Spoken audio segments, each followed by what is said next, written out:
একটা রাজকুমারের গল্প। ছিল বুদ্ধিমান, তার একটা সাহসী ঘোড়া ছিল, পড়তে অনেক ভালোবাসতো। সে চাঁদ মামার সাথে কথা বলতো সব সময়। একজন বীর ছিল। আজকে আমি চাঁদের দেশে যাব। চাঁদ মামা, কোথায় তুমি যাও?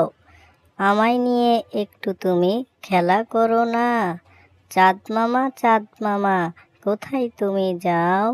আমায় নিয়ে একটু তুমি খেলা করো না। ছোট পাখি ডানা মেলে উড়ে আকাশে ধীরে ধীরে, নীলগণের সোনার আলো গাইছে সে খুশি ভালো।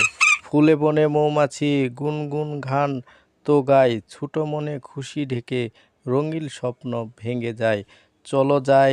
চলো যাই গাই সবাই হাসি সুরে নতুন গান, ছোট হাতে গড়ি আমরা সুখের রঙিন এক। চলো যাই পাঠশালাতে যাই, লেখাপড়া করে যে গাড়ি ঘোড়ায় চড়ে সে, লেখাপড়া করে যে